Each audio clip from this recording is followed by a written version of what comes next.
हमारा, which of the following not a vital sign in the clinical examination of human body. तो जब भी हमारे शरीर के वाइटल साइन की बात करी जाए तो जो वाइटल साइन हम चेक करते हैं उनमें से कौन सा वाइटल साइन नहीं है। ऑप्शन में आपको क्या क्या दिया गया है, pulse rate, body temperature, respiratory rate और स्किन कलर। किसको है जो हम वाइटल साइन के तौर पे कंसीडर नहीं करेंगे, इनमें से वाइटल साइन कौन सा नहीं है। पल्स रेट है, सबको पता है। नॉर्मल एडल्ट की बात करें हम तो 72 है जो बीट पर मिनट होगी। बॉडी टेम्परेचर 98.6 डिग्री सेंटीग्रेड होता है। रेस्पिरेटरी रेट है 16 से 20 तक है जो। अब यहाँ पर स्किन कलर है, क्या है, जो स्किन कलर है आपका किस में नहीं आएगा, वो नहीं आएगा आपका जो वाइटल साइन है इस कैटेगरी में। किसमें, स्किन कलर है जो आपके वाइटल साइन में नहीं कंसीडर होंगे। क्लियर, तो स्किन कलर वाइटल साइन में नहीं आएगा। आपका बीपी हो गया, पल्स हो गया, बॉडी टेम्परेचर हो गया, रेस्पिरेटरी रेट हो गया, पेन हो गया, इन सबको वाइटल साइन में जो कंसीडर किया जाता है, लेकिन स्किन कलर को कंसीडर नहीं किया जाता। नेक्स्ट क्वेश्चन है हमारा। तो इस तरीके के आज हम जो क्वेश्चन पढ़ने वाले हैं और इसी तरीके से आपको क्वेश्चन जो भी लोग ANM की बुक स्पेशली लेते हैं उनको इस तरीके से सभी क्वेश्चन ऐड किए गए हैं। CHO की RRB की बुक में भी क्वेश्चंस बहुत अच्छे प्रॉपरली ऐड किए गए हैं, बट आपको जो CHO NHM की बुक इंग्लिश फॉर्मेट में, बट जो ANM की है आपको इसी तरीके से मिलेगी। अगला क्वेश्चन है हमारा, who was the first women to have great influence on nursing in India. तो भारत में नर्सिंग पर बड़ा प्रभाव डालने वाली पहली महिला कौन थी। Mother Teresa, Florence Nightingale, Indira Gandhi या फिर एनी बेसेंट। नर्सिंग के क्षेत्र में यहाँ पे कहा गया है कि पहली महिला कौन थी जिन्होंने यहाँ पर क्या किया है नर्सिंग के लिए। तो नर्सिंग की जब भी बात करी जाए तो नर्सिंग के रिगार्डिंग आपको यदि क्वेश्चन हो तो वो होता है हमेशा फ्लोरेंस नाइटिंगेल। क्या है, फादर मदर दोनों नर्सिंग की कौन कहलाती हैं, फ्लोरेंस नाइटिंगेल। इनका जन्म कहाँ हुआ था, इटली में। यदि बात करें कब, तो 12 मई 1820 को, 12 मई को, जो हम हर साल इंटरनेशनल नर्सेस डे सेलिब्रेट करते हैं, इन्हीं के बर्थडे के दिन है जो हम सेलिब्रेट करते हैं। तो यहाँ पर 12 मई है जो 12 मई है जो हम हर साल क्या मनाते हैं, इंटरनेशनल नर्सेस डे। और यही है जो पहली महिला है जिनका एक अलग प्रभाव पड़ा था नर्सिंग के फील्ड को लेके। तो यहाँ पर कौन हो गई, वो हो गई फ्लोरेंस नाइटिंगेल। जन्म हुआ था इटली में 12 मई 1980 को। नेक्स्ट वन इज, और इनकी जो डेथ हुई थी वो कहाँ पे हुई थी, लंदन में। डेथ पूछे तो लंदन में, जन्म हुआ था इटली में, इटली के फ्लोरेंस शहर में। Next one is,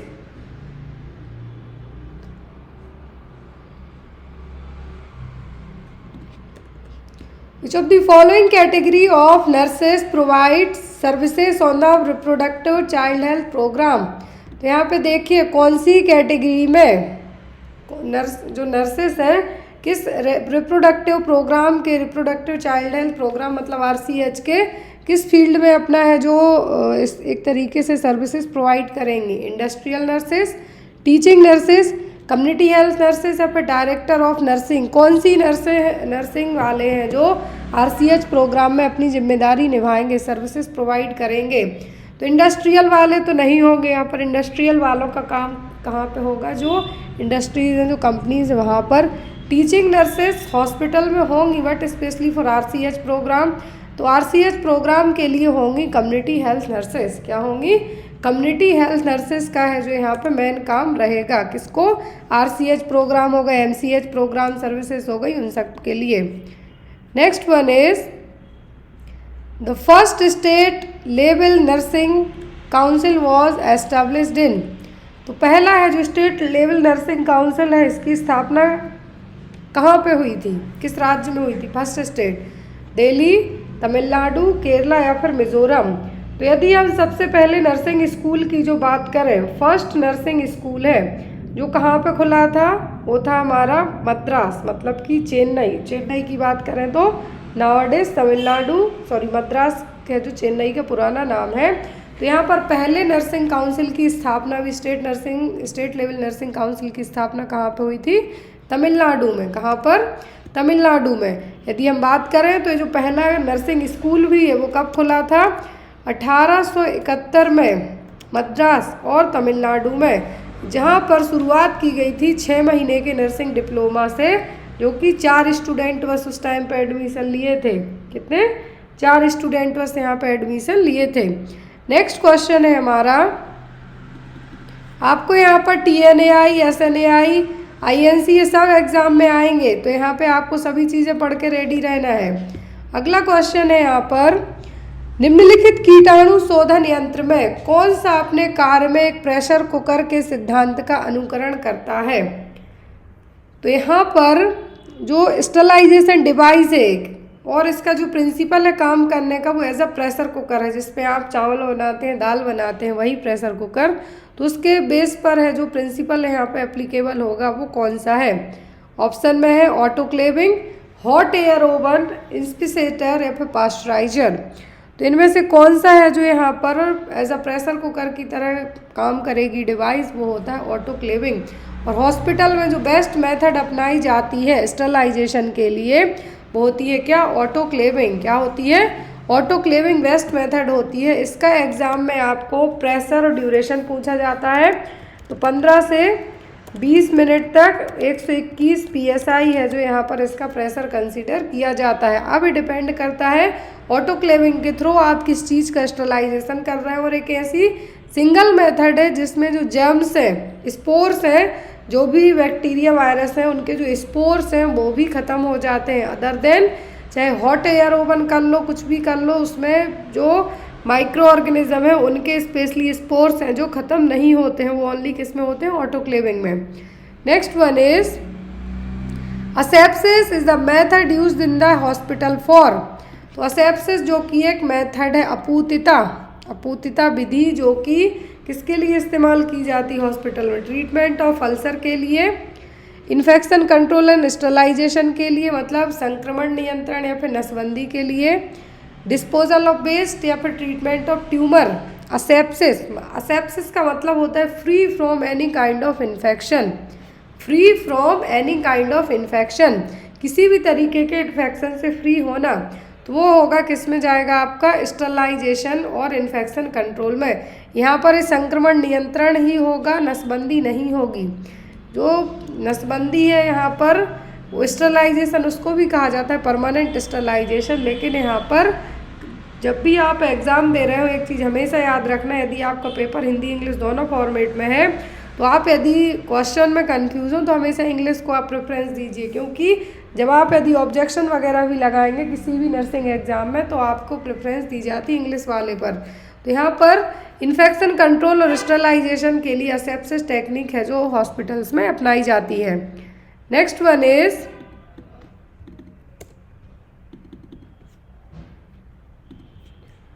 the hospital waste are disposed of by a method called. तो हॉस्पिटल का जो कचरा है, यहाँ पर हॉस्पिटल का कचरा ही हम कहेंगे, तो हॉस्पिटल का वेस्ट है किस मेथड के थ्रू डिस्पोज किया जाता है? इंस्पिसेशन, इंसिनरेशन, ऑटोक्लेविंग या फिर सिंपल बर्निंग। तो हॉस्पिटल वेस्ट को हमेशा, हॉस्पिटल वेस्ट को जो पूरा वेस्ट है स्टरलाइजेशन के लिए, तो आप ऑटोक्लेविंग यूज़ कर लेंगे। सिंपल बर्निंग के थ्रू यदि आप जलाते हैं तो बहुत सारी प्रॉब्लम्स होने के चांसेस भी होंगे, जो केमिकल मेडिकेशन वगैरह है उनके धुएं से और प्रॉब्लम भी होगी। यहाँ पर होती है हॉस्पिटल वेस्ट को डिस्पोज करने की बेस्ट मेथड इंसिनरेशन, मतलब कि भस्मीकरण। यदि अब आपको एग्जाम में एनाटॉमिकल पार्ट का पूछ लें किस तरीके से डिस्पोज कर सकते हैं, तो ओनली इंसिनरेशन मेथड के थ्रू।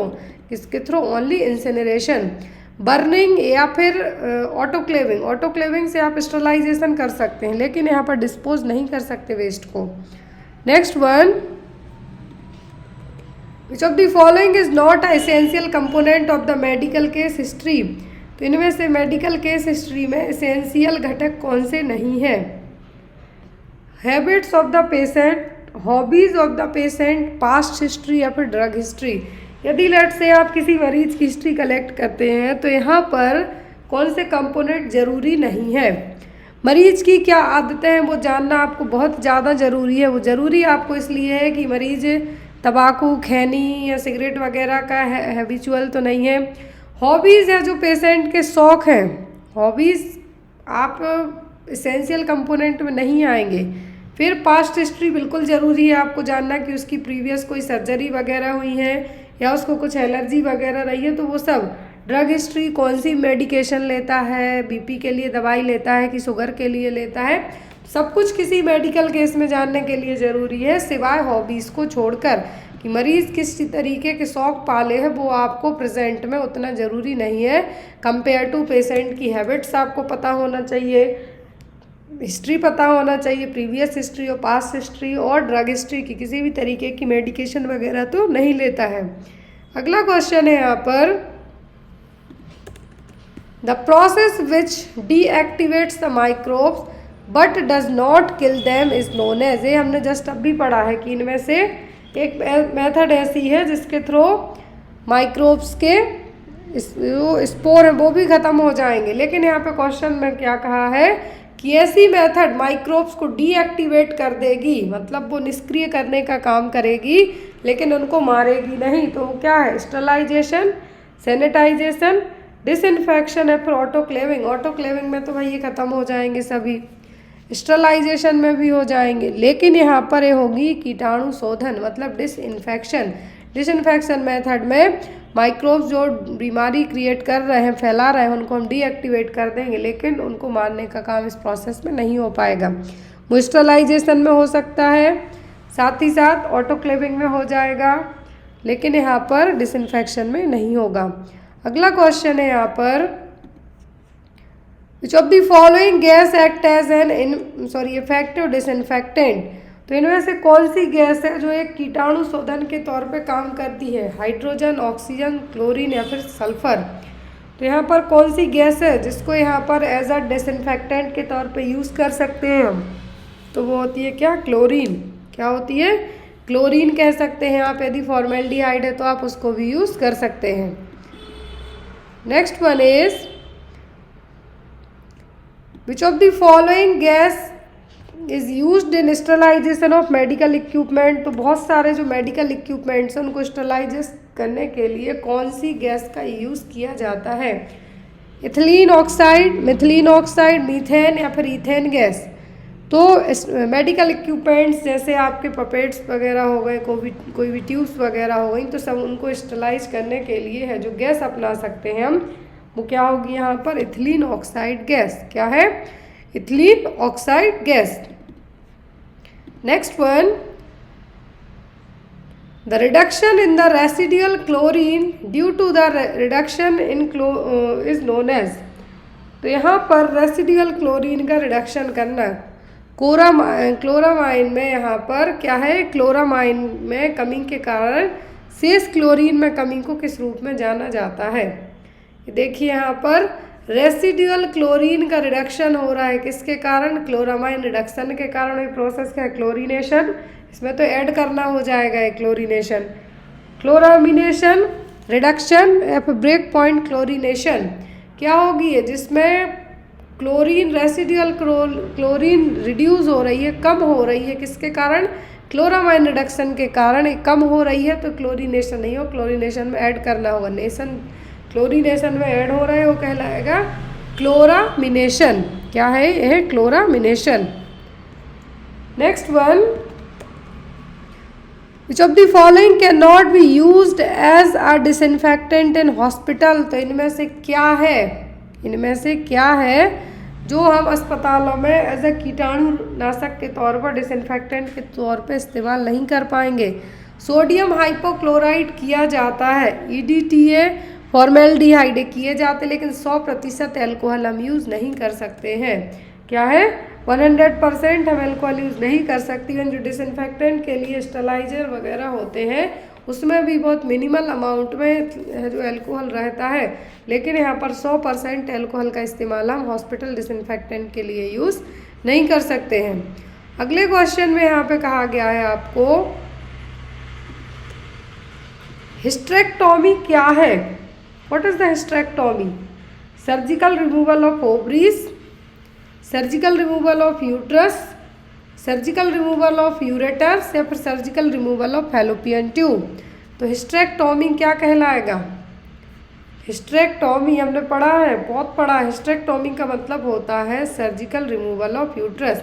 सर्जरी के थ्रू यदि यूट्रस में कुछ फाइब्रॉइड्स हो या नॉन कैंसर ग्रोथ हो रही हो या बहुत ज़्यादा DUB की कंडीशन हो, डिसफंक्शनल यूट्राइन ब्लीडिंग की प्रॉब्लम हो रही हो या कुछ और ऐसी कंडीशन हो जिसको जो ट्रीटेबल नहीं ओनली सर्जरी उसका उपाय है, तो वो क्या कहलाएगा? Surgical removal of the uterus, that means hysterectomy. Next one,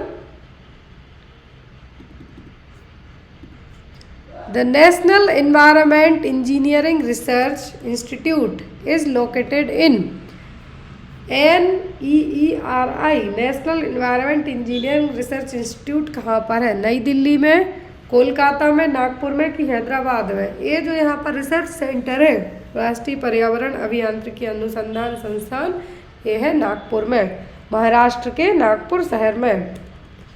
next one, यहाँ पर आपको जो आपके स्पेशली हेल्थ के रिगार्डिंग या जो नेशनल इंस्टीट्यूट वगैरह है वो सब या तो न्यूट्रिशन, नेशनल न्यूट्रिशन कहाँ पर है इंस्टीट्यूट, या फिर निमांस कहाँ पर है, या आपको जो स्पेसिफिक आपके नर्सिंग में पूछे जाते हैं आती है किसी भी रिसर्च इंस्टीट्यूट को लेके जो फेमस है आपकी नर्सिंग में, तो वो यहाँ पे आपको आ सकते हैं।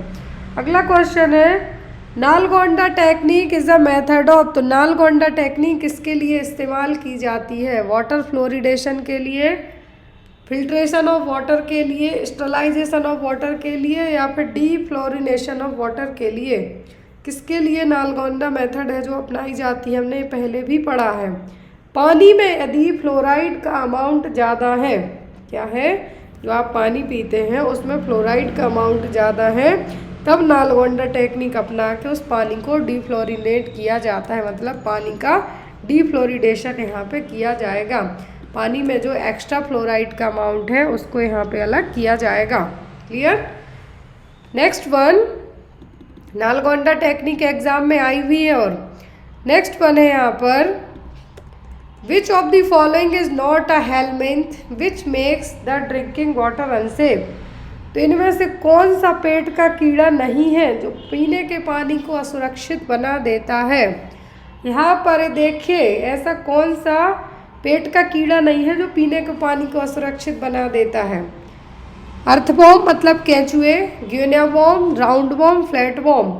Flat worm, round worm, guinea worm, ये तीनों हैं जो अपने लिए हेलमेंथीज हैं जो डिसीज कॉज कर सकते हैं। बट अर्थवॉर्म, केंचुए हैं जो पीने के पानी को है जो अनसेफ नहीं कर सकते। इवन जो अर्थवॉर्म है इनको फार्मर्स का दोस्त भी कहा जाता है, मिट्टी को भुरभुरा बनाने का काम करते हैं।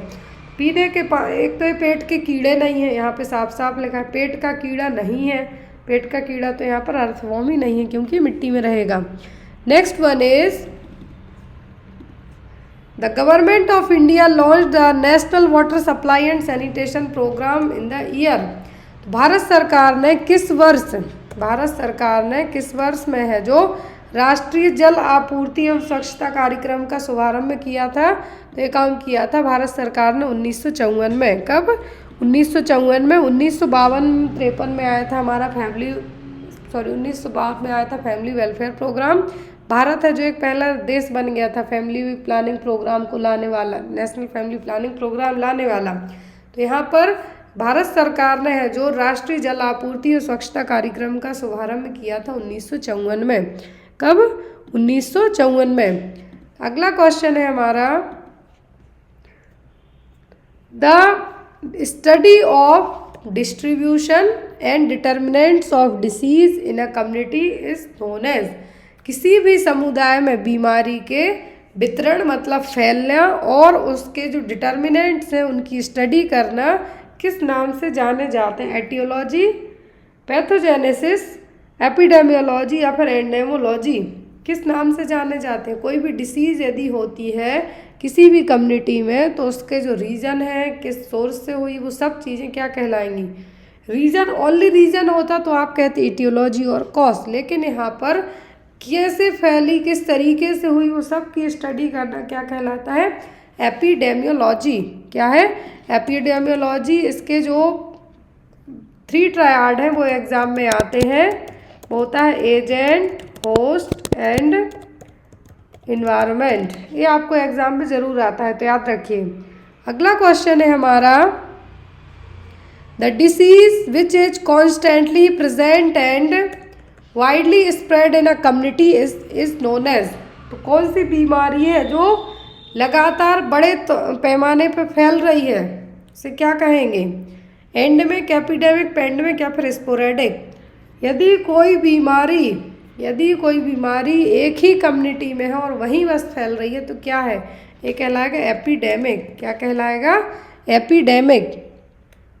पेंडेमिक तो जब पूरे वर्ल्ड वाइड फैलती है, यहाँ पर ओनली इन कम्युनिटी की बात की जा रही है। कहाँ की? कम्युनिटी की बस। तो ये क्या है? Epidemic. Next one, the disease which is restricted to a particular region is area is known as. अब देखिए यहाँ पर एक जो बीमारी थी, क्या कहा? कम्युनिटी में बस हुई है तो वो हो गई एपिडेमिक। और आफ्टर द एपिडेमिक फैलती है तो यहाँ पर क्या कहलाएगा? एक रोग जो एक विशेष क्षेत्र स्थान तक की सीमित है, पर्टिकुलर रीजन में।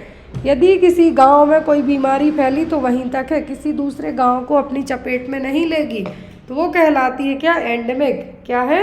एंडेमिक। जैसे किसी पर्टिकुलर गांव में ओनली किसी या फिर एक सोसाइटी में थायराइड के केसेस बस निकल के आते हैं, हार्ट प्रॉब्लम के केस निकल के आते हैं, तो एंडेमिक है। लेकिन यदि मान लीजिए कि लास्ट टाइम मे बी 1 और 2 ईयर बैक है, जो पौंडुचेरी में, साउथ इंडिया का जो पौंडुचेरी जो यहाँ पर क्या है, एक यूनियन टेरिटरी है, वहाँ पर कोलेरा फैल गया था, तो वो किस में जाएगा? वो जाएगा आपका एपिडेमिक में। Next one, which of the following is a epidemic disease. तो इनमें से एपिडेमिक डिसीज कौन सी हैं? कोलेरा, ग्वार्टर, अस्थमा या फिर COPD। तो जस्ट मैंने अभी इसका एग्जाम्पल दिया आपको। एपिडेमिक, एपिडेमिक मतलब कि किसी पर्टिकुलर स्टेट इसके उसमें आ जाए। एंडेमिक मतलब कोई एक छोटी सी कम्युनिटी हो या कोई एक टाउन बस हो। पेंडेमिक मतलब लार्ज वे पे हो जाए, जैसे इंडिया में। तो ग्वार्टर, COPD, अस्थमा, ये क्या है? नॉन कम्युनिकेबल डिसीज, और होंगी भी तो किसी एक पर्टिकुलर कम्युनिटी में होंगी, क्योंकि फैलेंगी नहीं। अब है कोलेरा और हैजा, तो ये किस में आएगा? ये आता है एपिडेमिक में। किस में आएगा? एपिडेमिक में। और इसका यदि ड्रग ऑफ चॉइस पूछे तो वो होती है आपकी टेट्रासाइक्लिन। इसको प्रोफाइलैक्सिस के तौर पर भी दिया जाता है। यदि टेट्रासाइक्लिन और डॉक्सीसाइक्लिन, टेट्रासाइक्लिन और डॉक्सीसाइक्लिन है जो एज अ प्रोफाइलैक्सिस के तौर पर भी दी जाने लगती है यदि किसी एरिया में कोलेरा है जो फैलना स्टार्ट हो जाए तो। अगला क्वेश्चन है, विच of the following is an example of pandemic disease. अब देखिए यहाँ पर महामारी का उदाहरण क्या है? ना तो ग्वार्टर है, ना कोलेरा है, ना अस्थमा है, होगा स्वाइन फ्लू। क्या होगा? स्वाइन फ्लू को कंसीडर किया जाएगा पेंडेमिक में। कोरोना हो गया, प्लेग हो गया, क्या हो गया? जो भी एयरबॉर्न डिसीज है स्पेशली, या फिर जो इन्फेक्शियस डिसीज, वही पेंडेमिक बनने का काम करती हैं। यहाँ पर आपका कोविड-19 हो सकता है, प्लेग हो सकता है, ठीक है, ये सब क्या हो सकते हैं? महामारी हो सकते हैं। नेक्स्ट वन है यहाँ पर, swine flu is caused by. तो स्वाइन फ्लू वायरस के थ्रू ही होता है, लेकिन किस वायरस के थ्रू होगा? H5N1, HIV, H1N1 या फिर H1N1 बैक्टीरिया। तो सबसे पहली चीज़, स्वाइन फ्लू होता किससे है? वायरस से होगा। किससे होगा? वायरस से होगा। अब यहाँ पर यदि वायरस की बात की जा रही है तो आपका HIV भी नहीं होगा, ना बैक्टीरिया वाला होगा। अब आपका A और C, तो H5N1 क्या है? H5N1 रिस्पॉन्सिबल होता है बर्ड फ्लू के लिए। किसके लिए? बर्ड फ्लू या फिर एवियन फ्लू। बर्ड फ्लू या फिर एवियन फ्लू के लिए यदि हम रिस्पॉन्सिबल माने तो कौन हो सकता है? H5N1। H1N1 हो सकता है किसके लिए? स्वाइन फ्लू के लिए। किसके लिए? स्वाइन फ्लू के लिए। H1N1 है जो स्वाइन फ्लू के लिए हो सकता है, लेकिन बर्ड फ्लू होता है H5N1 से। इसको हम एवियन फ्लू के नाम से भी जानते हैं। H1N1 वायरस स्वाइन फ्लू के लिए। ड्रग ऑफ चॉइस की बात हम करें, एग्जाम में आती है, तो क्या है वो? ओसेल्टामिविर। क्या है? ओसेल्टामिविर है जो, और यहाँ पर मार्केट में जनरली ये आपको टेमीफ्लू के नाम से अवेलेबल होती है। तो ये क्या है? ड्रग ऑफ चॉइस है स्वाइन फ्लू के लिए। Next one, goitre is an example of. तो ग्वार्टर किसका एग्जाम्पल है? एंडेमिक, एपिडेमिक, पेंडेमिक या स्पोरेडिक, हमने जस्ट अभी इतने पढ़े हैं एंडेमिक, एपिडेमिक, कि किसी एक पर्टिकुलर छोटी सी जगह में कोई बीमारी फैले तो वो एंडेमिक है। किसी एक स्टेट को कवर कर जाए वो बीमारी, किसी भी पर्टिकुलर स्टेट को या 2 स्टेट को, तो वो एपिडेमिक है। यदि पूरे इंडिया में फैल जाए तो वो क्या है, पेंडेमिक है। वर्ल्ड वाइड फैल जाए तो यहाँ पर जो ग्वाइटर है वो क्या होगा आपका, वो होगा आपका एंडेमिक में आएगा। क्या होगा, एंडेमिक में आएगा। अगला क्वेश्चन है हमारा, the government of India launched NRHM in the year, Bharat सरकार ने किस साल राष्ट्रीय ग्रामीण स्वास्थ्य मिशन की शुरुआत की? 2015 में, 2010 में, सन 2000 या फिर 2005 में? तो NRHM की शुरुआत की थी भारत सरकार ने 2005 में। अब NHM के रिगार्डिंग है जो, NHM के रिगार्डिंग है जो एक आपको क्वेश्चन आता है, क्या है, NHM के रिगार्डिंग है जो एक क्वेश्चन आता है आपको कि रिसेंट में कुछ समय पहले है जो नेशनल हेल्थ मिशन का, आपको याद रखना है, आ सकता है मैं यहाँ पे ऐड कर देती हूँ।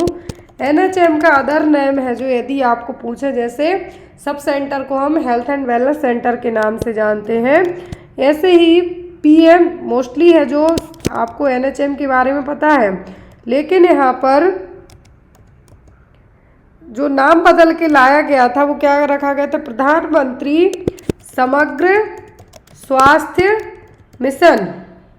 NHM का, नेशनल हेल्थ मिशन का दूसरा नाम याद रखें आप, PSM है जो क्या है, प्रधानमंत्री समग्र स्वास्थ्य मिशन। ये आपको एक इम्पॉर्टेंट पॉइंट है जो कि आई थिंक 2023 में है जो इसका नाम बदलने की कोशिश की गई थी।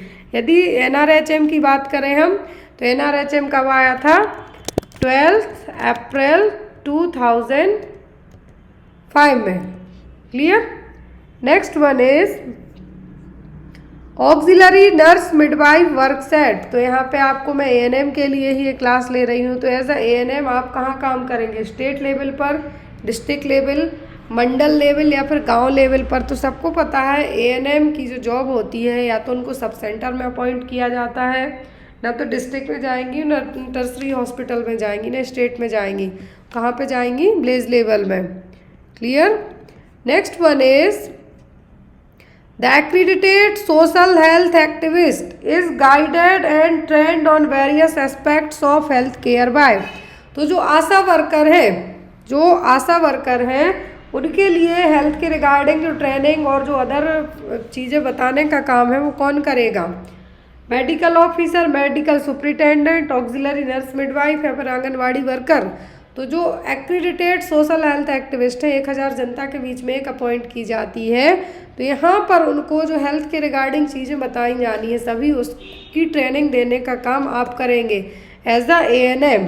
क्या है, as a ANM, auxiliary nurse midwife है जो ये काम करेंगी। Next one is the government of India in the year 2015 has launched the mission Indradhanush for. तो जो मिशन इंद्रधनुष है वो भारत सरकार ने लॉन्च किया था। क्या है, मिशन इंद्रधनुष भारत सरकार ने लॉन्च किया था। एक्चुअल में इसकी जो डेट थी वो 2014 है। क्या है, इसकी जो डेट थी वो क्या थी, 25 दिसंबर 2014 में मिशन इंद्रधनुष लाया गया था। तो इस मिशन इंद्रधनुष के तहत है जो किस चीज़ के लिए लाया गया था, प्रिवेंशन ऑफ पोलियो के लिए या फिर HIV अवेयरनेस के लिए, नेशनल इम्यूनाइजेशन प्रोग्राम है या फिर TB अवेयरनेस प्रोग्राम है। तो जो JP नड्डा के द्वारा उस टाइम पर जो JP नड्डा क्या थे, हमारे हेल्थ मिनिस्टर थे, बट नाउअडेज कौन है, डॉक्टर हर्षवर्धन। कौन है, डॉक्टर हर्षवर्धन है जो अभी रिसेंट में हमारे क्या है, यूनियन हेल्थ मिनिस्टर है। तो यहाँ पर इस प्रोग्राम के तहत, मिशन इंद्रधनुष के तहत 2 साल तक के सभी बच्चों को जो वैक्सीन है वो यहाँ पे देने के लिए प्रोग्राम लाया गया था। और इसकी जो स्टार्टिंग में तो इसमें है generally 7 vaccine preventable disease include की गई थी, TB, diphtheria, tetanus, hepatitis B, pertussis, polio and measles को यहाँ पर ऐड किया गया था। देन अगेन मिशन इंद्रधनुष 2.0 को कंसीडर किया गया और ज़्यादा इसको कवरेज देने के लिए कहा गया। Next one, which cells of the human body are first targeted by HIV। तो मानव शरीर की कौन सी कोशिकाओं को सबसे पहले, तो ये यहाँ पे आपको ऑलरेडी शो हो रहा है, तो टी सेल्स, क्या है, टी सेल्स। अब CD4 T cell count below 200 जाए, ये एग्जाम में आपको आता है। CD4 जो टी सेल्स है बिलो 200 चला जाए, मतलब यहाँ पर जो काउंटिंग यदि इनकी 200 से कम हो जाए मतलब HIV पॉजिटिव है, आप कन्फर्म्ड है। तो सबसे पहले जो फर्स्ट टारगेटेड सेल्स होती हैं वो कौन सी होती हैं, वो होती हैं T cells. Next one is the mode of transmission which has highest chance of infecting the HIV to the patient is. तो संचरण की mode of transmission highest chance किस में होंगे HIV इन्फेक्शन के, सेक्सुअल कॉन्टैक्ट से, शेयरिंग ऑफ निडल्स से, saliva मतलब आपकी लार हो गया, या ब्लड ट्रांसफ्यूजन से। तो मोड ऑफ ट्रांसमिशन सबसे ज़्यादा हाईएस्ट चांस किसके होंगे कि HIV है, जो सबसे हाई रिस्क किसके थ्रू ट्रांसमिट हो सकता है, सेक्सुअल कॉन्टैक्ट से। तो सेक्सुअल कॉन्टैक्ट में सीमेन और वेजाइनल फ्लूइड के थ्रू होगा, या निडल शेयरिंग से, या फिर लार से, ब्लड ट्रांसफ्यूजन से, हो सभी से सकता है। इनमें से 4 ऑप्शन हैं, चारों के थ्रू ही HIV ट्रांसमिट हो सकता है। बट यहाँ पर हाईएस्ट की बात की जा रही है, तो हाईएस्ट रिस्क रहेगा किससे, ब्लड ट्रांसफ्यूजन से, क्योंकि यहाँ पर डायरेक्ट ही जो आपके लिए क्या होगा, HIV वायरस जो आपके ब्लड में फ्लो हो रहा है एक से दूसरे में बहुत ईजीली है जो ट्रांसफ़र हो जाएगा। Next one, which of the following vaccination is routinely given to the nursing and other medical professional before they enter the hospital practice। तो कौन सा टीकाकरण है, यहाँ पर वैक्सीनेशन है, नियमित नर्सिंग और अन्य जो मेडिकल से रिलेट करते हुए लोग हैं अपनी प्रैक्टिस पे जाते हैं उसके पहले उनको दिया जाता है। पोलियो, HIV, हेपेटाइटिस बी या फिर DPT। तो जो वैक्सीन है कंपलसरी कर दिया गया है कि आपको हेपेटाइटिस बी वैक्सीन है जो लगे हुए रहना चाहिए यदि आप हॉस्पिटल प्रैक्टिस में जाते हैं तो, क्योंकि हेपेटाइटिस बी है जो कॉमनली निडल प्रिक इंजरी से हेल्थ केयर प्रोफेशनल को होने के चांसेस ज़्यादा होते हैं। यदि आप वैक्सीनेटेड रहेंगे तो आप है जो कम रिस्क में आ जाएंगे। तो यदि इन केस किसी को निडल प्रिक हो जाती है, आप हेपेटाइटिस बी का टीका नहीं लगवाए हुए हैं, तो आपको जहाँ पर भी निडल प्रिक हुई है उस एरिया को साबुन से बहुत वॉश कीजिए, विदिन 72 घंटों के अंदर है जो वैक्सीन भी लगवा लीजिए। लेकिन कंपलसरी हो जाए तो ज़्यादा बेटर है कि आप जिस भी हॉस्पिटल में काम करते हैं या आप मेडिकल फील्ड से रिलेट करते हैं और आप हॉस्पिटल में काम करने जाते हैं तो आपको हेपेटाइटिस बी का वैक्सीन लगा हुआ हो। अगला क्वेश्चन है यहाँ पर, आई होप सो कि आपको आज की क्लास अच्छी लगे क्योंकि ANM के ही क्वेश्चन है यहाँ पर, और इसी तरीके से जो ANM की बुक है उसमें आपको क्वेश्चन सेट किए गए हैं। Syphilis is caused by which of the following microbes. और एक और चीज़ की जो इवन जनवरी 2025 तक भी जो ANM के पेपर हुए थे वो भी इस बुक में ऐड किए गए, दिसंबर 2024 तक के क्वेश्चन भी इस बुक में मैंने ऐड किए थे। सिफिलिस इज कॉज्ड बाय, तो सिफिलिस किसके द्वारा होता है, डिसीरिया, गोनोरिया, ट्रिप्नोमा पैलिडियम, इकोला या फिर साल्मोनेला। तो साल्मोनेला के थ्रू टाइफाइड होने का चांस है, साल्मोनेला टाइफाइड के लिए है, treponema pallidum gonorrhoea, Neisseria N gonorrhoeae के लिए जो एक सेक्सुअल ट्रांसमिटेड इन्फेक्शन है, ट्रिप्नोमा पैलिडियम किसके लिए रिस्पॉन्सिबल है, सिफिलिस के लिए। किसके लिए, सिफिलिस के लिए। सिफिलिस का जो कंफर्म करने का टेस्ट होता है वो होता है VDRL टेस्ट। क्या है, VDRL test. Next one is Widal test is done in the diagnosis of, सबको पता है कि विडाल टेस्ट है जो किसको डायग्नोस करने के लिए किया जाता है, rheumatic fever, hay fever, एंट्रिक fever है डेंगू फीवर के लिए। तो विडाल टेस्ट का यूज़ किया जाता है एंट्रिक फीवर और टाइफाइड के लिए। यहाँ पर टाइफाइड या फिर विडाल टेस्ट, टाइफाइड या फिर एंट्रिक फीवर जो कि स्मॉल इंटेस्टाइन को अफेक्ट करेगा, तो यहाँ पर इसके लिए कौन सा टेस्ट किया जाता है, Widal test. Next one, a patient with dengue fever should be given with adequate. तो यदि मरीज को डेंगू हुआ है, यदि पेशेंट को डेंगू हुआ है तो क्या दिया जाना चाहिए? आरबीसी, डब्ल्यूबीसी, टी सेल्स या फिर प्लेटलेट्स। तो डेंगू वाले पेशेंट में प्लेटलेट्स काउंट है जो बहुत फास्ट तरीके से घटता है और कभी कभी प्लेटलेट्स जो ट्रांसफ्यूज करने की ज़रूरत भी पड़ जाती है। तो यहाँ पर क्या दिया जाता है? प्लेटलेट्स। क्या है? प्लेटलेट्स। डेंगू फीवर वाले में जब चेक किया जाता है तो उनकी हर दिन है जो प्लेटलेट्स के लिए ब्लड है जो निकाला जाएगा, चेक किया जाएगा प्लेटलेट्स काउंट बढ़ रहा है ट्रीटमेंट से या नहीं, कि इनको अलग से प्लेटलेट्स ट्रांसफ्यूज करने पड़ेंगे। अगला क्वेश्चन है, which scientist invented the vaccination for the first time. किस वैज्ञानिक ने टीकाकरण का पहली बार आविष्कार किया? Edward Jenner, Alexander Fleming, Louis Pasteur या फिर रॉबर्ट हुक ने। तो सबको पता होना चाहिए वैक्सीनेशन की पहली डिस्कवरी की थी एडवर्ड जेनर ने। किसने? एडवर्ड जेनर ने। नेक्स्ट क्वेश्चन है, in DPT vaccination the letters P stand for. तो जो डिप्थीरिया, पर्ट्यूसिस, टिटनस, ये देखिए मैंने ही आपको बता दिया कि डीपीटी में डिप्थीरिया, पर्ट्यूसिस, टिटनस रहेगा। पी का मतलब यहाँ पर क्या होगा आपका? पर्ट्यूसिस। क्या होगा? पर्ट्यूसिस या फिर वूफिंग कफ या फिर 100 डेज कफ, ये इसके नाम है।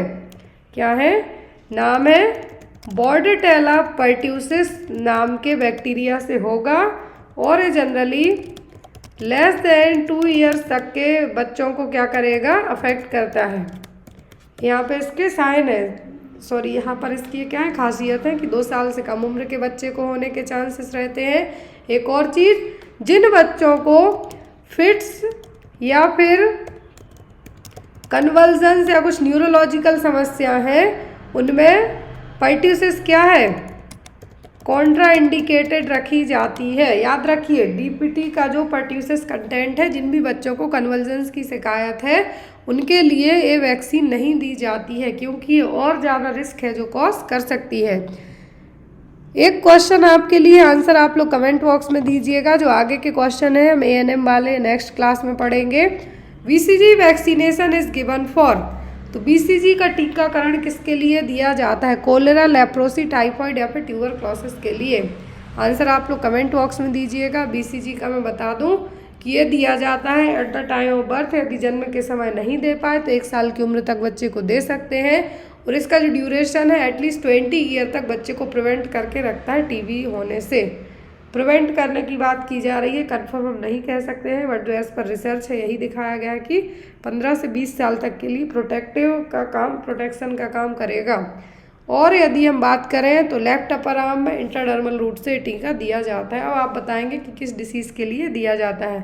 तो आई होप सो कि आपको आज की क्लास अच्छी लगी हो। कोई भी डाउट वगैरह रह जाए तो आप बेझिझक होकर मुझे मेरे व्हाट्सएप नंबर पे कांटेक्ट करके पूछ सकते हैं। और जो भी लोग बुक ऑर्डर करना चाहते हैं, जैसा मैंने आप सभी को प्राइजेस बता दी हैं कि आपको डायरेक्ट यदि ऑर्डर करते हैं तो प्राइजेस इतनी कम पड़ेंगी। आप ऑर्डर करना चाहें तो बुक्स को ऑर्डर कर सकते हैं। Thank you. इसके थ्रू है जो केयर प्रोवाइड की जाती है, यहाँ पर जो विजिट की जाती है वो 5 साल तक के बच्चों के लिए रहती है। ये यहाँ पे आपको एक ट्रायंगल दिख रहा है, एक ट्रायंगल है उसके अंदर एक उल्टा ट्रायंगल भी ऐड किया गया है, वो हम आगे पढ़ेंगे। लेकिन यहाँ पर जो विजिट है वो कैसी होंगी? ऑप्शन में 8, 12, 4 या फिर 32। टोटल कितनी विजिट होती हैं अंडर 5 क्लिनिक में? तो अंडर 5 क्लिनिक का मतलब ये कि अंडर 5 मतलब बिलो 5 ईयर तक के लिए। और इसका दूसरा नाम है वेल बेबी क्लिनिक। क्या है वेल बेबी क्लिनिक? यहाँ पर जो विजिट की जाती है वो इस तरीके से होती है कि पहली विजिट 1 साल के बच्चे के लिए विजिट होती है एवरी मंथ, मतलब 12 हो गई 1 ईयर में। यहाँ पे देखिए, आप यहाँ से समझिए। तो यहाँ पर ये देखिए अंडर 5 क्लिनिक और वेल बेबी क्लिनिक में जो केयर प्रोवाइड की जाती है preventive, promotive, curative and referral care होती है। किसके लिए? 5 साल तक के बच्चों के लिए। तो यहाँ पर जो 5 साल तक के बच्चों को केयर किस तरीके से दी जाती है? पहले साल के बच्चे के लिए पूरे 12 महीने, मतलब एवरी मंथ है जो हर महीने विजिट के लिए बुलाया जाता है, मतलब क्या हो गई? 12 विजिट हो गई। फिर यहाँ पे आता है 2 से 3 साल का बच्चा, 2 to 3 ईयर का बच्चा, मतलब जो 2 साल से लेके 3 साल की उम्र तक के बीच में है। तो यहाँ पर हर 2 महीने में बुलाया जाएगा। 2 साल वाले को बुलाया हर 2 महीने में तो 6 विजिट हो गई। 3 साल वाले को बुलाया हर 2 महीने में तो 6 विजिट हो गई, टोटल कितनी हो गई 12 विजिट। अब आता है 4 से 5 साल का बच्चा। 4 से 5 साल मतलब पहले 4 साल वाले को बुलाया हर 3 महीने में, मतलब 3 4 इज़ हर 3 महीने में एक बार बुलाया, मतलब कितने हो गए आपके 4, एवरी 3 मंथ में कितने, एवरी 3 मंथ में एक बार बुलाया, फिर दूसरी बार, फिर तीसरी, मतलब 4 हो गए। फिर 5 साल वाले को भी 4 बार बुलाया 1 साल, मतलब 3 महीने के गैप से, टोटल हो गए 8। तो इस तरीके से जो अंडर 5 क्लिनिक में टोटल कितनी विजिट हो जाती हैं 32 विजिट। जो 5 साल तक के बच्चे की यदि प्रॉपर विजिट की हम बात करें तो कितनी विजिट हो जाएंगी 32 विजिट। क्लियर। अब जो अंडर 5 क्लिनिक और वेल बेबी क्लिनिक है, इसमें आपको एग्जाम में जो क्वेश्चन मेनली आता है वो आपको क्वेश्चन क्या रहता है कि जो मिडिल ट्रायंगल है, क्या है, मिडिल ट्रायंगल है अंडर 5 क्लिनिक का, तो ये किसके लिए रिप्रेजेंट करता है। तो जो अंडर 5 क्लिनिक का जो मिडिल ट्रायंगल है ये रिप्रेजेंट करता है फैमिली प्लानिंग को। किसके लिए, फैमिली प्लानिंग को। और हम बात करें तो भारत है जो अभी जनता के मामले में, पॉपुलेशन के मामले में टॉप पर आ गया है, चाइना को भी हम पीछे छोड़ चुके हैं। अब यहाँ पर ये जो पूरा ट्रायंगल है इसमें अलग अलग चीज़ें हैं जो रिप्रेजेंट की जाती हैं। सेंटर पार्ट किसको रिप्रेजेंट करता है, फैमिली प्लानिंग को। And then growth monitoring, preventive care. Growth monitoring का मतलब जो एंथ्रोपोमेट्रिक मेजरमेंट है, बच्चे की हाइट, हेल्थ, जो ग्रोथ चार्ट है, वो सब चीज़ें यहाँ पे मैनेज करी जाएंगी। बच्चे का वजन, हाइट, सब चीज़ें चेक की जाएंगी। केयर इन इलनेस का मतलब बच्चे को कोई छोटी मोटी बीमारी हो रही, उल्टी दस्त हो रहा है, हैजा हो रहा है, उसके लिए जो केयर है वो हो जाएगी। हेल्थ एजुकेशन ऑल ओवर, जब सब चीज़ें समझ में आ जाए तो हेल्थ एजुकेशन के बारे में बताया जाएगा कि आप कैसे किस तरीके से अपने बच्चे को ठीक रख सकते हैं। बेसिक कॉन्सेप्ट इसका याद रखना, अंडर 5 क्लिनिक और वेल बेबी क्लिनिक जो कि 5 साल तक के बच्चे के लिए केयर प्रोवाइड करने के लिए है। और यहाँ पर जो सेंटर पार्ट है जो पिंक कलर से होता है, पिंक ट्रायंगल होता है, यहाँ पर मैंने पिंक ऐड नहीं किया, फैमिली प्लानिंग वाला पोर्शन पिंक होता है। तो ये क्या है, सेंटर है जो कि उल्टा ट्रायंगल है जो सीधे ट्रायंगल के अंदर सेट किया गया है। इसमें टोटल 5 तरीके की केयर दी जाती हैं, family planning, growth monitoring, preventive care, care in illness and health education. Total visit आपसे पूछे तो आपको कहना है 32। कितनी, 32। यहाँ पे आई होप सो कि आपको समझ में आ गया हो कि 2 से 3 साल का मतलब यहाँ पर क्या है, 2 साल के बच्चे को हर 2 महीने में बुलाया मतलब 6 विजिट हो गई। 3 साल के बच्चे को हर 2 महीने में बुलाया मतलब 6 विजिट हो गई, मिला के कितनी हो गई 12 विजिट। इस तरीके से टोटल विजिट की बात करें हम तो कितनी हो जाती हैं 32 विजिट। अगला क्वेश्चन है हमारा, an epidemic of disease in bird population is called. पक्षी समुदाय में रोग की महामारी को क्या कहा जाता है। जैसे जनता के बीच में, लोगों के बीच में यदि महामारी फैलती है तो हम उसको क्या कहते हैं, पेंडेमिक। ऐसे ही यहाँ पर कहा है कि यदि पक्षियों में कोई बीमारी हो जाए, महामारी फैल जाती है तो उसको हम क्या कहेंगे, एपिजोटिक, एंजोटिक, एक्सोटिक या फिर एपोर्निथिक। क्या वर्ड है जो यूज़ किया जाएगा यदि पक्षी समुदाय में बीमारी फैल जाए तो यहाँ पर यदि एनिमल्स में, जूनोसिस का मतलब यहाँ पर होता है एनिमल्स, तो यहाँ पर क्या है, कोई एपिडेमिक बीमारी एनिमल में हो जाए तो वो क्या कहलाएगी, एपिजोटिक। जू वर्ड जुड़ जाए मतलब एनिमल से क्या है यहाँ पर, एनिमल का है जो यहाँ पर कहा गया है, एनिमल के बारे में कहा गया है।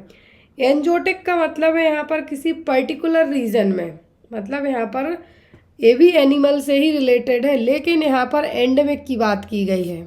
ये एंडेमिक है, क्या है, एंडेमिक है, एनिमल्स में कोई पर्टिकुलर रीजन हो गया, कोई एक डिस्ट्रिक्ट में कोई बीमारी फैले जानवरों में, वो। फिर आता है आपका एक्सोटिक और एपोर्निथिक। तो एपोर्निथिक का मतलब यहाँ पर क्या होगा कि कोई भी बीमारी किस में फैली है, तो बर्ड पॉपुलेशन है, मतलब पक्षियों के बीच में होने वाली बीमारी को क्या कहा जाता है, एपोर्निथिक। यहाँ पे आपको इसका आंसर शो भी हो रहा है, क्या है, एपोर्निथिक। अगला क्वेश्चन है हमारा, is the deep freezers cabinet temperature is maintain between. तो पीएचसी में जो प्राथमिक स्वास्थ्य केंद्र होते हैं वहाँ पर जो डीप फ्रीजर कैबिनेट है उसका टेम्परेचर कितना मेंटेन किया जाता है, -15 degree Celsius to -25 degree Celsius, -30 degree Celsius to -40 degree Celsius, -45 to 55 degree Celsius, -60 degree Celsius to -70 degree Celsius. Deep freezer की बात की जा रही है तो टेम्परेचर माइनस में ही होगा। अब यहाँ पर कितने माइनस में रहेगा ये टेम्परेचर? पीएचसी में डीप फ्रीजर कंपार्टमेंट का जो टेम्परेचर है वो कितना होता है? एक क्वेश्चन और आता है पीएचसी में, वैक्सीन के लिए कौन सा है जो यहाँ पर जो कोल्ड चेन है वो मैनेज की जाती है? तो वो होता है आइसलैंड रेफ्रिजरेटर। क्या होता है? ILR। क्या होता है? ILR। लेकिन यहाँ पर डीप फ्रीजर यदि कैबिनेट है तो यहाँ पर टेम्परेचर कितना होगा? -15 से 25 डिग्री तक। कितना? -15 degree Celsius to -25 degree Celsius तक है हमारा। और हम बहुत ही जल्दी वैक्सीनेशन के ऊपर सेपरेट आपको 10 क्लास होने वाली हैं वैक्सीनेशन के ऊपर, जिसमें आपको इम्यूनाइजेशन के शुरुआत से लेके एंड तक है जो सब चीज़ें 1-1 घंटे की क्लास में, टोटल 10 क्लास हैं, ऑलरेडी रिकॉर्डेड क्लास रहेंगी आपको जो आपको अपडेट की जाएंगी। 10 क्लासों में पूरा इम्यूनाइजेशन A to Z तक आपको पढ़ा दिया जाएगा। तो यहाँ पर जो नेक्स्ट है हमारा क्वेश्चन वो आपको ये रहा, the most life threatening complication of measles is. Measles को हम क्या कहते हैं? खसरा। क्या है? खसरा। खसरे के कारण होने वाली सर्वाधिक प्राण घातक जटिलता, जटिलता का मतलब होता है कॉम्प्लिकेशन, क्या है? तो यहाँ पर खसरे के कारण होने वाली जटिलता क्या है? निमोनिया, स्किन इन्फेक्शन, फेरेंजाइटिस या फिर जॉइंटिस। तो यहाँ पर खसरा जिसको हम क्या कहते हैं? रूबियोला। मीजल्स का दूसरा नाम क्या है? रूबियोला, जिसमें कॉप्लिक स्पॉट देखने को मिलते हैं। ये एग्ज़ाम में आपको आते हैं क्वेश्चन।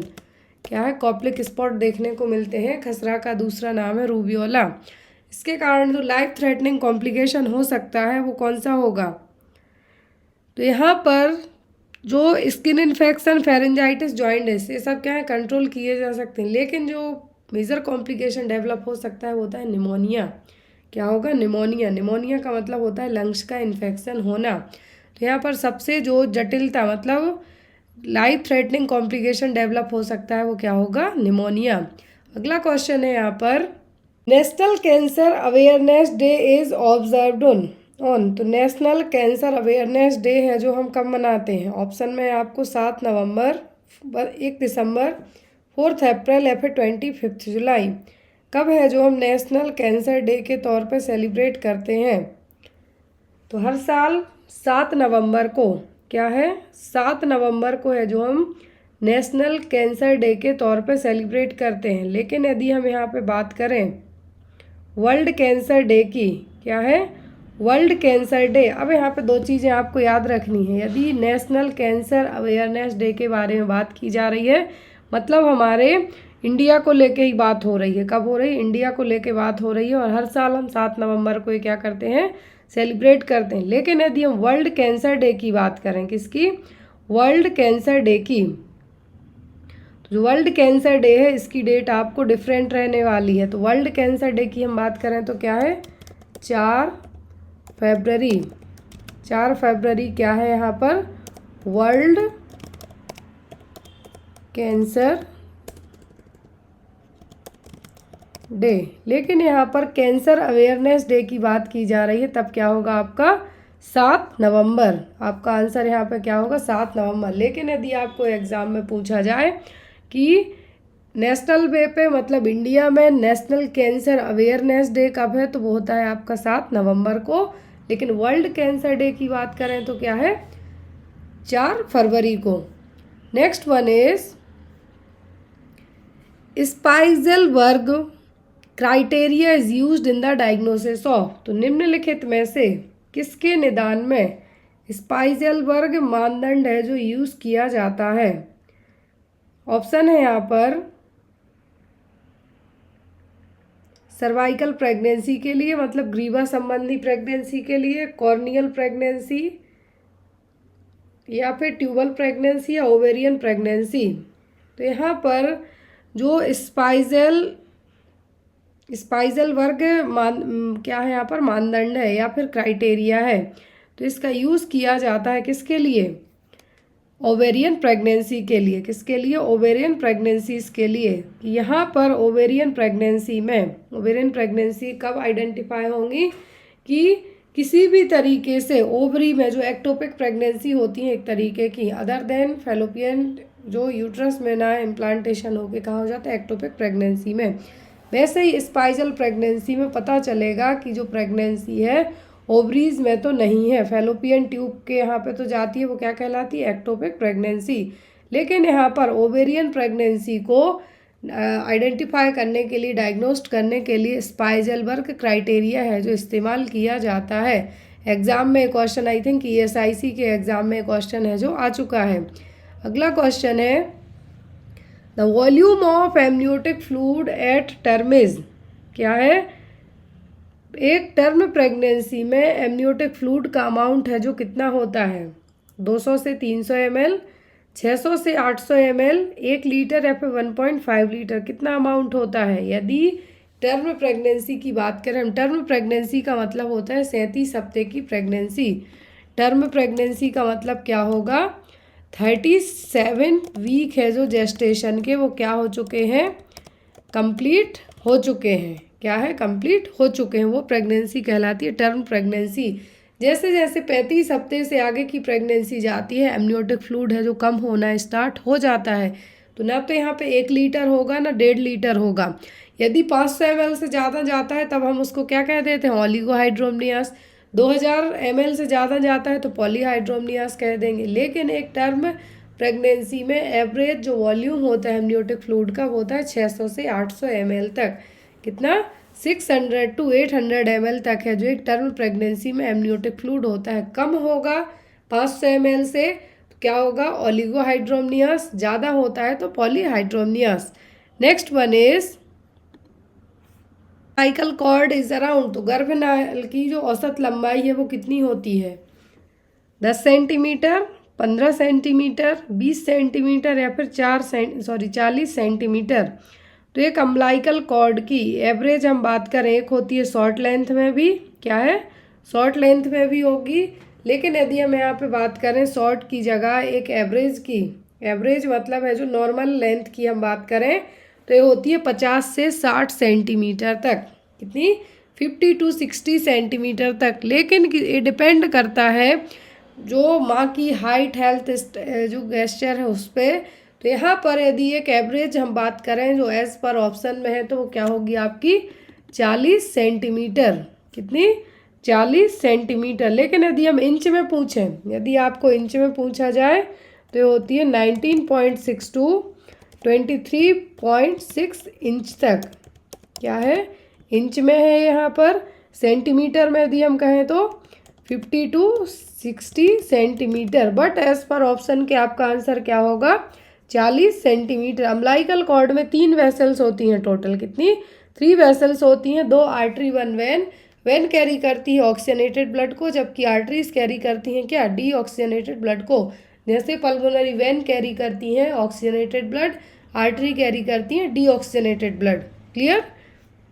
अगला क्वेश्चन है यहाँ पर साइकिल कॉर्ड इज अराउंड, तो गर्भनाल की जो औसत लंबाई है वो कितनी होती है, 10 सेंटीमीटर, 15 सेंटीमीटर, 20 सेंटीमीटर या फिर 40 सेंटीमीटर। तो एक अम्बिलिकल कॉर्ड की एवरेज हम बात करें, एक होती है शॉर्ट लेंथ में भी, क्या है, शॉर्ट लेंथ में भी होगी। लेकिन यदि हम यहाँ पे बात करें शॉर्ट की जगह एक एवरेज की, एवरेज मतलब है जो नॉर्मल लेंथ की हम बात करें तो ये होती है 50 से 60 सेंटीमीटर तक, कितनी, 50 to 60 सेंटीमीटर तक। लेकिन ये डिपेंड करता है जो माँ की हाइट, हेल्थ, जो गेस्चर है उस पर। तो यहाँ पर यदि एक एवरेज हम बात करें जो एज पर ऑप्शन में है तो वो क्या होगी आपकी 40 सेंटीमीटर, कितनी, 40 सेंटीमीटर। लेकिन यदि हम इंच में पूछें, यदि आपको इंच में पूछा जाए तो ये होती है 19.6 to 23.6 इंच तक, क्या है, इंच में है यहाँ पर। सेंटीमीटर में यदि हम कहें तो 50 to 60 centimetre, but as per option के आपका आंसर क्या होगा 40 सेंटीमीटर। अम्बिलिकल कॉर्ड में 3 वेसल्स होती हैं टोटल, कितनी, 3 वेसल्स होती हैं, 2 आर्टरी 1 वेन। वेन कैरी करती है ऑक्सीजनेटेड ब्लड को, जबकि आर्टरीज कैरी करती हैं क्या, डीऑक्सीजनेटेड ब्लड को। जैसे पल्मोनरी वेन कैरी करती हैं ऑक्सीजनेटेड ब्लड, आर्टरी कैरी करती हैं डीऑक्सीजनेटेड ब्लड। क्लियर। और all of the following coagulation factor levels increase during the pregnancy except. तो यहाँ पर प्रेगनेंसी के टाइम पर सभी कोआगुलेशन फैक्टर क्या होते हैं, बढ़ जाते हैं। क्या होते हैं, बढ़ जाते हैं। जो ब्लड को क्लॉट करने वाले फैक्टर हैं प्रेगनेंसी में सभी बढ़ जाएंगे। लेकिन कौन सा फैक्टर है जो नहीं बढ़ेगा, कौन सा फैक्टर है जो नहीं बढ़ेगा? ऑप्शन में है आपको फैक्टर नंबर 8, फैक्टर नंबर 9 या फिर फैक्टर नंबर 10 या फिर फैक्टर नंबर 11। कौन सा फैक्टर नहीं बढ़ता है, 8वां, 9वां, 10वां या फिर 11वां? तो प्रेगनेंसी में सभी कोआगुलेशन फैक्टर क्या रहेंगे, इंक्रीज लेवल पे रहेंगे। लेकिन जो नहीं बढ़ता है वो होता है फैक्टर नंबर 11, जिसको हम प्लाज्मा थ्रोम्बोप्लास्टिन एनेक्टेंट के नाम से भी जानते हैं।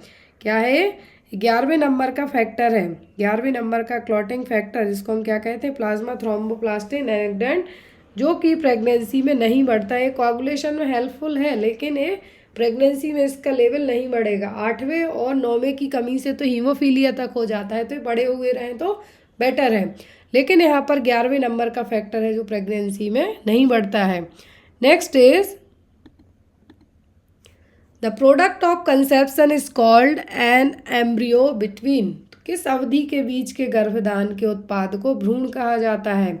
एम्ब्रियोनिक स्टेज है जो कब की यहाँ पर कंसीडर की जाएगी? ऑप्शन में है 0 to 14 days, 3 to 10 weeks, 12 to 18 weeks या फिर 19 से 23 हफ्ते तक की प्रेगनेंसी।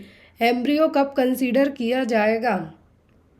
किस अवधि के जो कंसेप्शियस मटेरियल है, एम्ब्रियो है, जो कब कंसीडर किया जाएगा? आफ्टर 10 वीक के बाद कंसीडर क्या होता है, फीटस। क्या होता है, फीटस। लेकिन एम्ब्रियो की बात करें हम तो ये क्या होगा, 3 से 10 हफ्ते। एज पर ऑप्शन के जो हमारा करेक्ट आंसर होगा वो क्या होगा, 3 से 10 वीक। 0 to 14 डेज तक का क्या है, 0 to 14 डेज तक का तो आप इसको किसमें कंसीडर करेंगे, कॉन्सेप्सियस मटेरियल में ही रहेगा, लेकिन ये एम्ब्रियो में नहीं जाएगा। इसको आप जो जर्मिनल, या फिर हम ये कह सकते हैं, जर्मिनल नहीं कहेंगे यहाँ पे, हम इसको क्या कह सकते हैं, ये आपका ब्लास्टोसिस्ट या फिर जर्म सेल्स कहलाएगा, जर्मिनल्स कहलाएगा। लेकिन एम्ब्रियो नहीं होगा। एम्ब्रियो होगा कब, ये 3 वीक से आगे की प्रेगनेंसी के बाद। तो 3 हफ्ते से लेकर 10 हफ्ते तक क्या है, एम्ब्रियो है। आफ्टर 10 वीक के बाद ये कंसीडर हो जाता है किसमें, फीटस में। और आफ्टर डिलीवरी होने के जस्ट बाद न्यूबॉर्न बेबी में कंसीडर हो जाएगा। नेक्स्ट है यहाँ पर all of the following coagulation factor levels increase during the pregnancy except. तो यहाँ पर प्रेगनेंसी के टाइम पर सभी कोआगुलेशन फैक्टर क्या होते हैं, बढ़ जाते हैं। क्या होते हैं, बढ़ जाते हैं। जो ब्लड को क्लॉट करने वाले फैक्टर हैं प्रेगनेंसी में सभी बढ़ जाएंगे। लेकिन कौन सा फैक्टर है जो नहीं बढ़ेगा, कौन सा फैक्टर है जो नहीं बढ़ेगा? ऑप्शन में है आपको फैक्टर नंबर 8, फैक्टर नंबर 9 या फिर फैक्टर नंबर 10 या फिर फैक्टर नंबर 11। कौन सा फैक्टर नहीं बढ़ता है, 8वां, 9वां, 10वां या फिर 11वां? तो प्रेगनेंसी में सभी कोआगुलेशन फैक्टर क्या रहेंगे, इंक्रीज लेवल पे रहेंगे। लेकिन जो नहीं बढ़ता है वो होता है फैक्टर नंबर 11, जिसको हम प्लाज्मा थ्रोम्बोप्लास्टिन एनेक्टेंट के नाम से भी जानते हैं। क्या है, 11वें नंबर का फैक्टर है, 11वें नंबर का क्लॉटिंग फैक्टर, जिसको हम क्या कहते हैं, प्लाज्मा थ्रोम्बोप्लास्टिन एनेक्टेंट, जो कि प्रेगनेंसी में नहीं बढ़ता है। कोआगुलेशन में हेल्पफुल है लेकिन ये प्रेगनेंसी में इसका लेवल नहीं बढ़ेगा। 8वें और 9वें की कमी से तो हीमोफीलिया तक हो जाता है, तो बड़े हुए रहें तो बेटर है। लेकिन यहाँ पर 11वें नंबर का फैक्टर है जो प्रेगनेंसी में नहीं बढ़ता है। Next is the product of conception is called an embryo between. किस अवधि के बीच के गर्भधान के उत्पाद को भ्रूण कहा जाता है? एम्ब्रियोनिक स्टेज है जो कब की यहाँ पर कंसीडर की जाएगी? ऑप्शन में है 0 to 14 days, 3 to 10 weeks, 12 to 18 weeks या फिर 19 से 23 हफ्ते तक की प्रेगनेंसी। एम्ब्रियो कब कंसीडर किया जाएगा? किस अवधि के जो कंसेप्शियस मटेरियल है, एम्ब्रियो है, जो कब कंसीडर किया जाएगा? आफ्टर 10 वीक के बाद कंसीडर क्या होता है, फीटस। क्या होता है, फीटस। लेकिन एम्ब्रियो की बात करें हम तो ये क्या होगा 3 से 10 हफ्ते। एज पर ऑप्शन के जो हमारा करेक्ट आंसर होगा वो क्या होगा 3 से 10 वीक। 0 to 14 डेज तक का क्या है 0 to 14 डेज तक का, तो आप इसको किसमें कंसीडर करेंगे, कॉन्सेप्सियस मटेरियल में ही रहेगा, लेकिन ये एम्ब्रियो में नहीं जाएगा। इसको आप जो जर्मिनल, या फिर हम ये कह सकते हैं जर्मिनल नहीं कहेंगे, यहाँ पे हम इसको क्या कह सकते हैं, ये आपका ब्लास्टोसिस्ट या फिर जर्म सेल्स कहलाएगा, जर्मिनल्स कहलाएगा, लेकिन एम्ब्रियो नहीं होगा। एम्ब्रियो होगा कब, ये 3 वीक से आगे की प्रेगनेंसी के बाद। तो 3 हफ्ते से लेकर 10 हफ्ते तक क्या है एम्ब्रियो है। आफ्टर 10 वीक के बाद ये consider cervical canal after full dilatation is. तो जो सर्विक्स से पूरे तरीके से पूर्ण फैलाव के बाद गर्भाशय ग्रीवा नाल का अधिकतम व्यास कितना होता है, मतलब कि सर्विक्स कितने सेंटीमीटर तक फुली डायलेट होती है लेबर के टाइम पर, 6 सेंटीमीटर, 8 सेंटीमीटर, 10 सेंटीमीटर या फिर 14 सेंटीमीटर। इसका आंसर ऑलमोस्ट सबको पता होगा कि during the first stage of labour में, जो लेबर पेन की पहली स्टेज होती है उसमें सर्विक्स कितनी डायलेट होती है, total 10 centimetre. Uterine contraction start होने से लेके सर्विक्स के 10 सेंटीमीटर तक फैलने को क्या कहा जाता है, पहली stage, first stage of labour. Centimetre dilate होती है 10 सेंटीमीटर तक, कितनी 10 सेंटीमीटर तक। और सर्विक्स के डायलेट होने वाली स्टेज क्या कहलाती है हमारी, फर्स्ट स्टेज ऑफ लेबर। ये स्टार्ट कब से होती है, यूट्राइन कॉन्ट्रैक्शन से लेके, कब से, यूट्राइन कॉन्ट्रैक्शन आने से लेके 10 सेंटीमीटर तक डायलेट होने तक, क्या है डायलिटेशन तक, ये क्या कहलाती है, पहली स्टेज। दूसरी होती है हमारी कौन सी, जिसमें बेबी जो फीटस है वो क्या होगा, बाहर आएगा। तीसरी में प्लेसेंटा बाहर आता है। और जब चौथी स्टेज की हम बात करें तो उसको हम ऑब्जर्वेशनरी स्टेज कहते हैं, जिसमें हमें माँ और बच्चे को ऑब्जर्व करना होता है। अगला क्वेश्चन है, the most common infection resulting in ectopic pregnancy. Ectopic गर्भावस्था में होने वाला सर्वाधिक सामान्य संक्रमण क्या है, क्लेमाइडिया, कैंडिडा, सिफिलिस या फिर गोनोरिया। कौन सा इन्फेक्शन है जो सबसे कॉमन होने के चांसेस रहेंगे, किसमें सबसे कॉमन इन्फेक्शन होने के चांसेस होंगे एक्टोपिक प्रेगनेंसी वाले पर्सन में। एक्टोपिक प्रेगनेंसी का मतलब होगा कि जो कंसेप्सियस मटेरियल है फैलोपियन ट्यूब में, जहाँ फर्टिलाइजेशन हुआ, फैलोपियन ट्यूब में फर्टिलाइजेशन होता है, वहीं पर इसका इम्प्लांटेशन हो गए। यदि ये ऐसा होता है तो सबसे कॉमन इन्फेक्शन होने के चांसेस होते हैं क्लेमाइडिया इन्फेक्शन। क्या है, क्लेमाइडिया इन्फेक्शन। कैंडिडा नहीं होगा, ना सिफिलिस होगा, ना गोनोरिया होगा। कॉमन होने का रिस्क रहेगा कौन सा, क्लेमाइडिया का। Next one, undescended of the testis, this is called. तो वृषण के अप्रकटन को क्या कहा जाता है। अप्रकटन का मतलब आप समझ गए होंगे कि प्रकट ही नहीं हुई हो जो चीज़। अब यहाँ पे ऑप्शन में क्लिनीफेल्टर सिंड्रोम, क्रिप्टोर्चिडिज्म, हाइड्रोसील या फिर वेरिकोसील। क्या वर्ड यूज़ किया जाएगा, यहाँ पर जो 3 वर्ड हैं, क्लिनीफेल्टर सिंड्रोम नहीं होगा आपका, हाइड्रो वर्ड जुड़ गया, मतलब यहाँ पर कुछ फ्लूइड से रिगार्डिंग बात हो रही है, पानी के रिगार्डिंग बात हो रही है। तो यहाँ पर जो हाइड्रोसील है, हाइड्रोसील का मतलब यहाँ पे क्या होता है कि जो स्क्रोटम के चारों तरफ, क्या है, स्क्रोटम के चारों तरफ फ्लूइड फिल्डअप हो गया हो, वो कंडीशन कहलाएगी हाइड्रोसील। भारीपन होगा, दर्द होगा। और यहाँ पर जो यदि टेस्टिस डिसेंड होना मतलब बाहर आ जाना, स्क्रोटम में जो दोनों साइड टेस्टिस रहेंगी, वो 2 होती हैं, लेकिन कभी कभी एक आ जाती है, कभी कभी नहीं आएगी, दोनों आ जाएंगी। लेकिन डॉक्टर 1 साल तक वेट एंड वॉच करते हैं, कभी कभी एब्डोमिनल एरिया से वो नीचे डाउन हो जाएंगी, बट नहीं होती हैं तो और कोई रास्ता नहीं होता है सर्जरी के अलावा। तो अनडिसेंडेंट टेस्टिस का मतलब क्या होता है, क्रिप्टोर्चिडिज्म। अब यहाँ पर एक और वर्ड है वेरिकोसील। क्या है, वेरिकोसील। वेरिकोसील का मतलब होता है कि जो स्क्रोटम की वेंस हैं, स्क्रोटम के अंदर जो वेंस हैं उनमें क्या होना, पेन होना, या फिर एक तरीके से हम ये भी कह सकते हैं कि वेरिकोसील यदि किसी भी तरीके से, क्या है, वेरिकोसील में क्या होगा, जो ऑक्सीजन का ट्रांसपोर्ट कर रहे हैं टेस्टिकल में जो वेन, वहाँ पर इन्लार्जमेंट होना, उनका बढ़ना, जिसके कारण डिस्कम्फर्ट होना कॉमन सी बात है। Menkes syndrome is a disorder of. तो मेनकेस सिंड्रोम किसका डिसऑर्डर है, कॉपर ट्रांसपोर्ट का, आयरन ट्रांसपोर्ट और आयरन ट्रांसपोर्ट का, सोडियम ट्रांसपोर्ट या फिर पोटेशियम ट्रांसपोर्ट का। तो मेनके सिंड्रोम है, किसका यहाँ पर क्या क्या है, डिसऑर्डर है। अब यहाँ पर आयरन ट्रांसपोर्ट में यदि कुछ प्रॉब्लम है उसका, कि सोडियम का या पोटेशियम का। मेनके सिंड्रोम होता है जनरली, जो एटीपी साइकिल आपने पढ़ी है, एटीपी साइकिल सबने पढ़ी होगी, जो हमारी बॉडी में एनर्जी सोर्स के लिए हेल्पफुल है। तो मेनके सिंड्रोम में होता क्या है कि हमारे शरीर में जो कॉपर है उसका डिस्ट्रीब्यूशन प्रॉपर नहीं हो पाता है।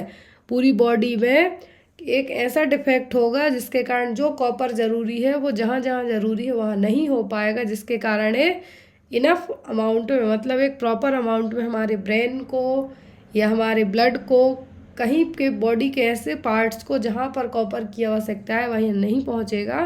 तो ये कंडीशन कहलाती है मेनके सिंड्रोम। क्या है, मेनके सिंड्रोम, मतलब कॉपर ट्रांसपोर्ट में होने वाली प्रॉब्लम क्या है यहाँ पर, Menkes syndrome. Next one, at PHC level all the universal immunisation programme vaccine are stored in.